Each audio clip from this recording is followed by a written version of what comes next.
Aleluia. Glória a Deus. Diga assim: Deus tem muito mais para a minha vida. Essa é uma verdade bíblica, que Deus tem muito mais para você, Deus tem muito mais para mim, Deus tem muito mais para todos nós. Romanos capítulo 5, verso 8, nós vamos ler até o verso 21. Romanos 5, de 8 a 21, diz assim: mas Deus prova o seu amor para conosco, pelo fato de ter Cristo morrido por nós, sendo nós ainda pecadores. Logo, muito mais agora, diga muito mais agora, sendo justificados pelo seu sangue, seremos por ele salvos da ira. Porque se nós, quando inimigos, fomos reconciliados com Deus, mediante a morte de seu Filho, muito mais, diga muito mais, estando já reconciliados, seremos salvos pela sua vida. E não apenas isto, mas também nos gloriamos em Deus por nosso Senhor Jesus Cristo, por intermédio de quem recebemos agora a reconciliação. Portanto, assim como por um só homem entrou o pecado no mundo, e pelo pecado a morte, assim também a morte passou a todos os homens, porque todos pecaram. Porque até ao regime da lei havia pecado no mundo, mas o pecado não é levado em conta quando não há lei. Entretanto, reinou a morte desde Adão até Moisés, mesmo sobre aqueles que não pecaram, à semelhança da transgressão de Adão, o qual prefigurava aquele que havia de vir. Todavia não é assim o dom gratuito como a ofensa, porque se pela ofensa de um só morreram muitos, diga comigo, muito mais a graça de Deus e o dom pela graça de um só homem, Jesus Cristo, foram abundantes sobre muitos. O dom, entretanto, não é como no caso em que somente um pecou, porque o julgamento derivou de uma só ofensa para a condenação, mas a graça transcorre de muitas ofensas para a justificação. Se pela ofensa de um e por meio de um só reinou a morte, diga muito mais os que recebem a abundância da graça e o dom da justiça reinarão em vida por meio de um só, a saber, Jesus Cristo. Pois assim como por uma só ofensa veio o juízo sobre todos os homens para a condenação, assim também por um só ato de justiça veio a graça sobre todos os homens para a justificação da vida. Porque como pela desobediência de um só homem muitos se tornaram pecadores, assim também por meio da obediência de um só muitos se tornarão justos. Sobreveio a lei para que avultasse a ofensa, mas onde abundou o pecado, superabundou a graça, a fim de que, como o pecado reinou pela morte, assim também reinasse a graça pela justiça para a vida eterna, mediante Jesus Cristo, nosso Senhor. Deus é um Deus de muito mais, amém? E Ele tem muito mais para a sua vida hoje, Ele tem muito mais para nós nesta noite. Independente de como você chegou aqui, se você chegou com uma grande expectativa, se você chegou apreensivo, se você chegou esperando uma resposta de Deus, eu quero dizer, nesta noite, noite de Santa Ceia, noite que nós vamos tomar o cálice, comer o pão, participar da mesa do Senhor, é uma noite de muito mais para você.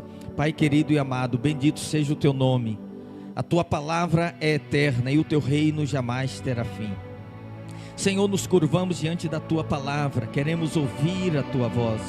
Fala conosco, como o Senhor já tem falado desde o início deste culto, através das canções, através das palavras, das confissões, das orações, dos testemunhos que foram dados aqui.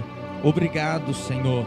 Enche os nossos corações. Oramos como o salmista Davi, no Salmo 23, que dizia: unges a minha cabeça com óleo e o meu cálice transborda. Que nesta noite possa transbordar na tua presença, em nome de Jesus. Alguém diga amém. Diga para a pessoa que está do seu lado assim: você está no lugar certo, na hora certa, com as pessoas certas. E Deus tem uma palavra para a sua vida. Deus é um Deus de muito mais. Alguém diga amém. Ele é o Deus que alimentou a multidão com 5 pães e 2 peixinhos.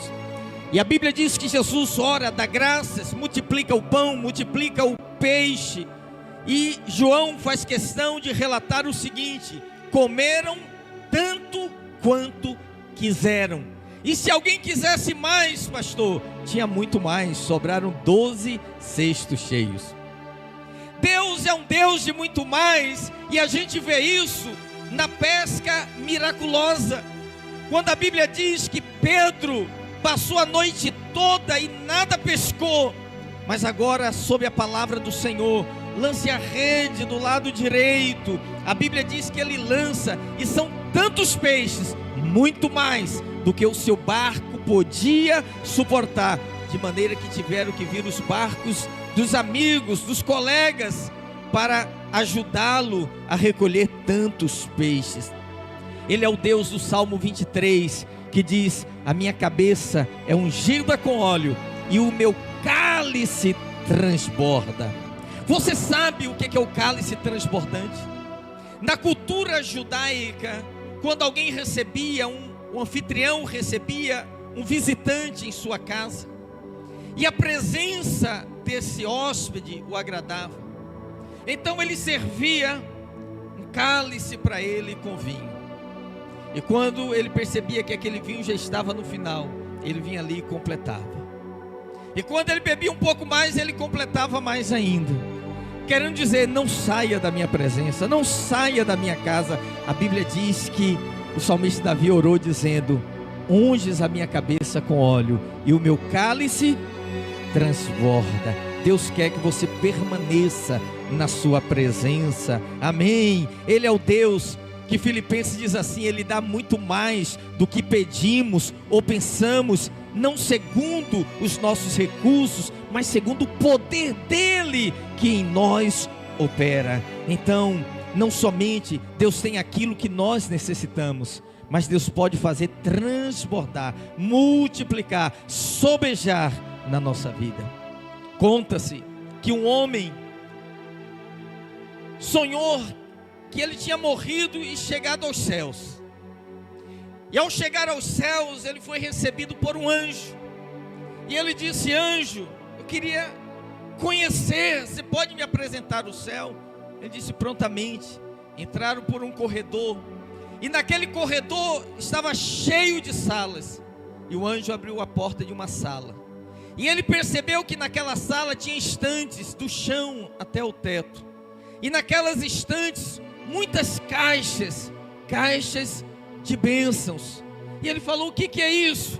Ele disse: essa sala aqui é a sala onde ficavam guardadas as suas bênçãos. E aquele homem começa a chorar e dizer: puxa vida, eu pensei que eu tinha pedido tudo e que eu tinha recebido tudo. E o anjo lhe disse: mas aqui tinha muito mais para você. Irmão, se você soubesse o quanto muito mais Deus tem para você, você jamais diria: tá bom, pastor, é o suficiente. Não. Deus quer abençoar mais a sua casa. Deus quer fazer transbordar na vida dos seus filhos.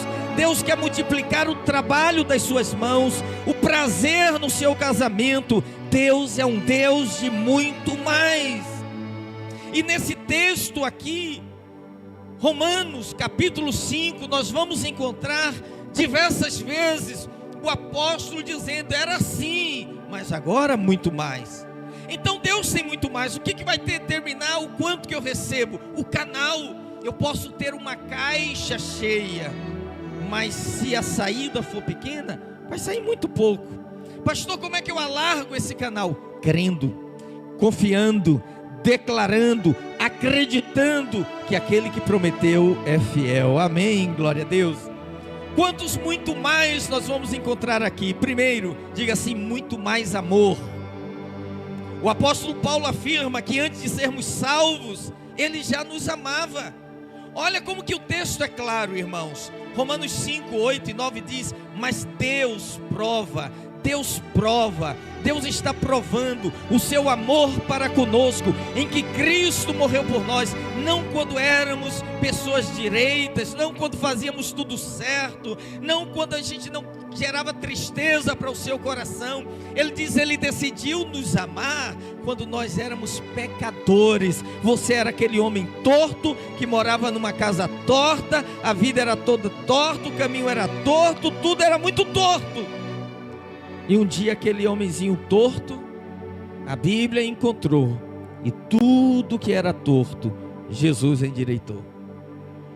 Olha o que ele diz: Deus prova o seu amor para conosco, em que Cristo morreu por nós, quando nós éramos ainda pecadores. Ou seja, você era amante do pecado, Ele te amava. Aí Paulo diz assim, logo, verso 9, muito mais agora, sendo justificados pelo seu sangue, seremos por ele salvos da sua ira. Diga glória a Deus. Sabe qual é o problema de muita gente? Ela crê no amor de Deus quando ela está chafurdada no pecado, atolada até o pescoço. Alguém diz, Deus te ama, Jesus te ama, ela acredita, e pelaquela palavra ela é resgatada, como disse o salmista, tirou os meus pés do lodo e me colocou sobre a rocha. Mas agora ele é um servo do Senhor, agora ele crê, ele recebeu de graça a salvação. E quando acontece alguma coisa negativa, qual é a primeira coisa que ele pensa? Deus não me ama. Se isso está me acontecendo, é porque Deus não me ama mais. A Bíblia diz, olha o raciocínio do apóstolo Paulo. Eu quero te levar a um raciocínio bíblico, porque essa é a maneira de nós raciocinarmos. Ele diz, se você era pecador e ele já te amava, diga muito mais. Muito mais agora. Diz assim, gente, agora que não falta amor para você, agora que tem amor, então você tem que crer nesse amor. Ah, pastor, mas eu acho que eu não amo tanto ao Senhor. Você só passa a amar ao Senhor quando você tem revelação do quanto Ele te ama. A Bíblia diz, nós o amamos porque Ele nos amou primeiro. Então, queridos, Ele diz, muito mais agora, seremos salvos da ira de Deus. Duas coisas tem aqui. Primeiro, nós não fomos salvos do inferno ou do diabo, nós fomos salvos de Deus mesmo. Há um juízo que pairava sobre nós, e Deus nos salvou deste juízo, derramando sobre nós o seu amor, providenciou um meio para sermos salvos da ira. Éramos pecadores. A segunda coisa é que um crente jamais pode ficar debaixo da ira de Deus. Todas as vezes que acontece uma tragédia no mundo, você vai ouvir pessoas dizendo, sabe o que é isso? A mão de Deus pesando, é Deus irado. Sabe o que foi a pandemia? É Deus mandando vírus para ver se você acerta a vida. E as pessoas vão crendo nisso. Sabe por que teve enchente no Rio Grande do Sul? Dizem alguns, é porque Deus estava irado por causa da idolatria, por causa do sincretismo religioso, por causa dos muitos pecados. Mas Ele diz, ei, você já foi livre da ira de Deus. Não há nada que você possa fazer para que Deus te ame mais, nem nada que você deixe de fazer para que Deus te ame menos. Deus te ama com o mesmo amor ágape, incondicional. Amém, queridos? Deus é mais glorificado na obra da redenção do que na obra da criação. Sabe por quê? Na obra da criação, Deus cria tudo e a Bíblia diz que Deus descansou. Mas quando o homem cai em pecado, ele quebra o descanso de Deus. E Deus teve que trabalhar de Adão até Jesus, no grande e eterno plano de salvação, para nos tirar debaixo da sua ira. E hoje, como recipientes da obra de Cristo na cruz, nós estamos numa posição muito melhor do que a de Adão antes de pecar, ok? Porque Adão podia ainda cair da presença, você não pode mais.